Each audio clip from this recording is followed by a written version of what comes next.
Good morning बच्चों। हमने सुमित्रानंदन पंत का जीवन परिचय पढ़ लिया है। अब आगे हम उनके द्वारा लिखी गई चींटी कविता को पढ़ेंगे। तो बेटा, चींटी के बारे में सभी लोग जानते हैं। चींटी किसने नहीं देखी है? कोई ऐसा नहीं जिसने ना देखी हो। चींटी सबने देखी है ना। बहुत परिश्रमी होती है, दिन भर चलती रहती है बिना थके। एक दाना अगर उसको मिल जाता है तो उस दाने को उठा करके वो बहुत दूर तक लेती चली जाती है। तो ये बात सभी को अच्छी तरह से पता है। तो यहाँ पे उसके परिश्रम का वर्णन किया है लेखक ने। उसके द्वारा मानव को प्रेरणा दी है कि चींटी से भी हमें कुछ सीखना चाहिए। तो चींटी को देखा, प्रश्नवाचक चिन्ह लगाया है लेखक ने। चींटी को देखा, क्या तुमने चींटी को देखा है? वह सरल विरल काली रेखा। चींटी को अगर आप ध्यान से देखिए तो चींटियों की जो पंक्ति होती है, कभी आप देखिए चींटियां जो है एक पंक्ति में चलती, एक लाइन से बहुत दूर तक चली जाती है, ऐसा लगता है काले रंग की कोई रेखा है। सरल विरल काली, सरल होती है, विरल माने बहुत ही घनापन, कभी अलग हो जाती है, कभी फिर जुड़ जाती है। काली रेखा, काले रंग की लाइन के समान, रेखा के समान। तो कवि प्रश्न करता है कि क्या तुमने कभी चींटी को ध्यानपूर्वक देखा है? चींटियों की पंक्ति एक सरल, सीधी, काली और विरल रेखा के समान प्रतीत होती है। तम के धागे सी जो हिलडुल चलती, लघुपद पल पल मिलजुल। देखिए, वह अपने छोटे छोटे पैरों से कैसे चलती है? छोटे छोटे लघुपद, छोटे छोटे पैरों से पल पल, एक एक पल चलती रहती है, प्रतिक्षण चलती रहती है। और जब चींटियां मिल करके चलती हैं, मिलजुल माने मिलजुल करके आपस में एक होकर चलती हैं, तो ऐसा प्रतीत होता है जैसे एक तम के धागे सी, अंधकार के धागे सी, काले रंग की धागे के समान या पतला सा धागा। आप कोई भी शब्द प्रयोग कर सकते हैं। पतले से धागे के समान,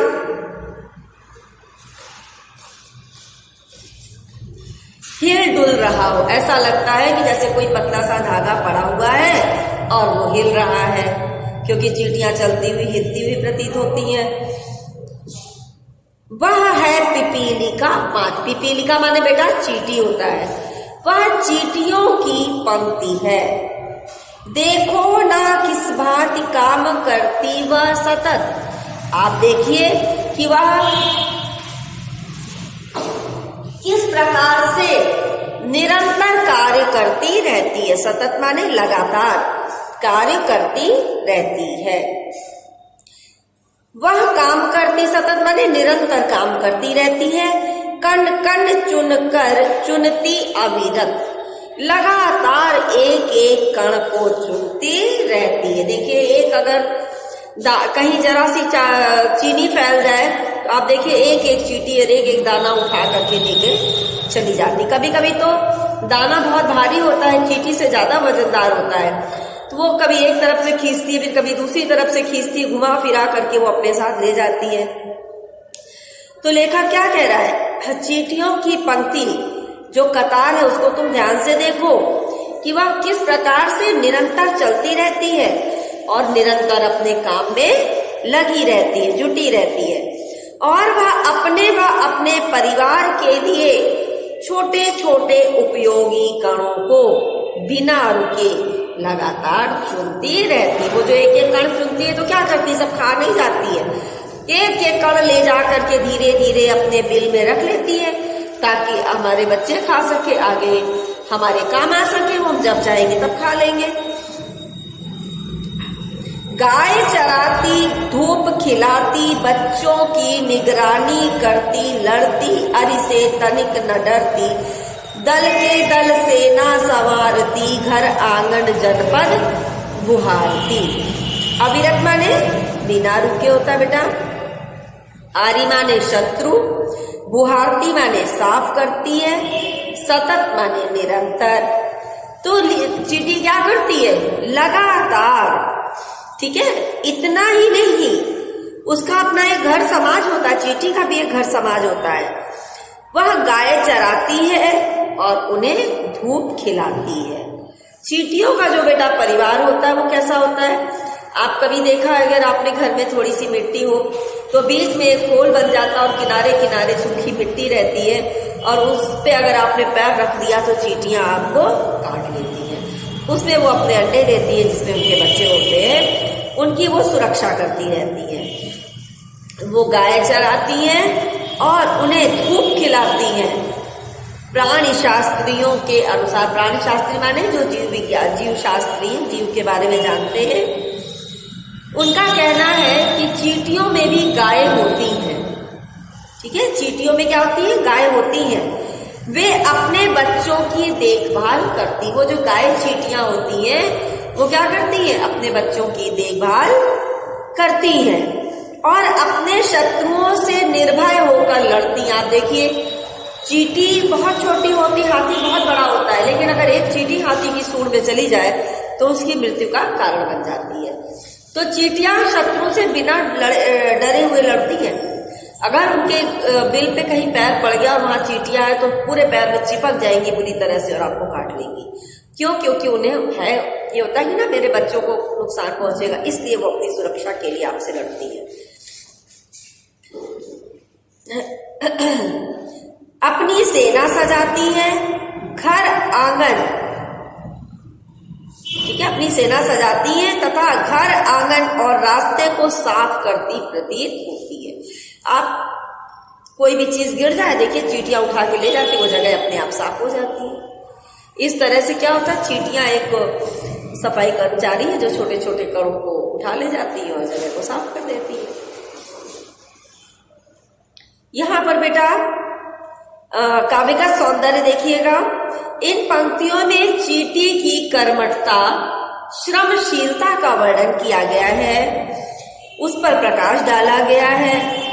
इसमें भाषा शुद्ध साहित्यिक खड़ी बोली है, सरल खड़ी बोली है, शैली वर्णनात्मक है, रस वीर रस है, ठीक है, क्योंकि यहाँ पे चींटियों की कर्मवीरता का वर्णन किया गया है। गुण ओज है, अलंकार तम के धागे सी हिलडुल में उपमा अलंकार है, अनुप्रास अलंकार है। देखिए, पल पल कण कण क्षण क्षण, जहां एक शब्द की आवृत्ति 2 बार हुई है लेकिन दोनों का अर्थ एक समान है, वहां पर पुनरुक्ति प्रकाश अलंकार भी होगा। आगे इसमें देखिए कवि क्या कहना चाहता है कि आप मनुष्य हैं। जब चींटी जैसी छोटी सी जीव इतना कार्य कर सकती है तो आप मानव हो करके कार्य क्यों नहीं कर सकते हैं?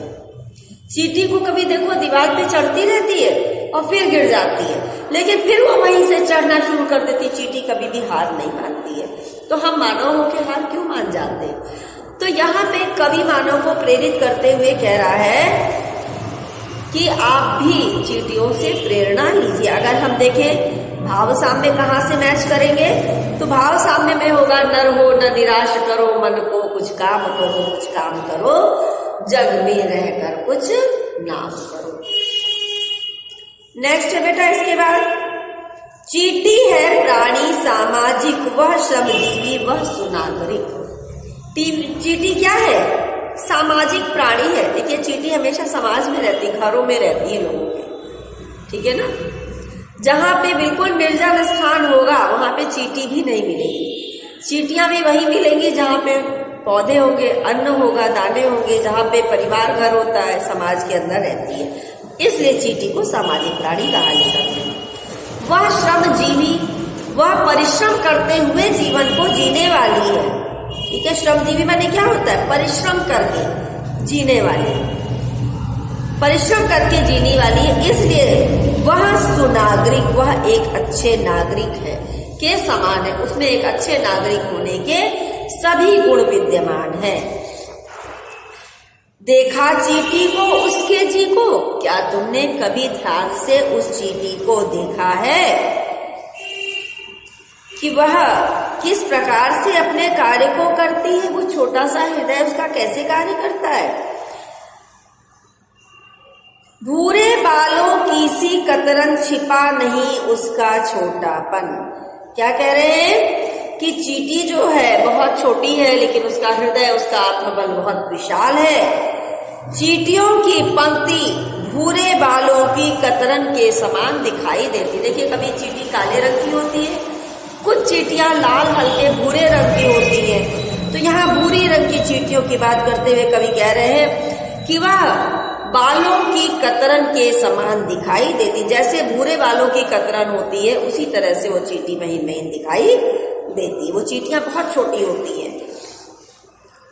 अब आगे कह रहे हैं, छिपा नहीं उसका छोटापन। उसका जो छोटा है, उसका जो आकार छोटा सा है, वो किसी से छिपा नहीं हो। सब लोग देख सकते हैं कि कितनी छोटी होती। लाल चींटियां बहुत छोटी होती हैं चींटी। और आगे कह रहे हैं कि वह समस्त पृथ्वी पर निर्भय विचरण करती, श्रम में तन्मय वह जीवन की जिंदगी अक्षय, वह भी क्या देही है तिलसी, प्राणों की रिलमिल झिलमिल सी, दिन भर में वह मीलों चलती, अथक कार्य से कभी ना टलती। अब क्या कह रहे हैं कवि कि उसका जो शरीर है वो बहुत छोटा है और हृदय बहुत विशाल है। इसी वजह से उसमें बहुत अधिक साहस है। क्यों? हृदय विशाल है, इसलिए उसमें साहस है। और कह रहे हैं कि सारी पृथ्वी पर जहां चाहती है, चींटी संपूर्ण पृथ्वी पर जहां भी वह चाहती है, निर्भय होकर के घूमती रहती है। निर्भय, बिना किसी भय के घूमती रहती है, विचरण करती रहती है।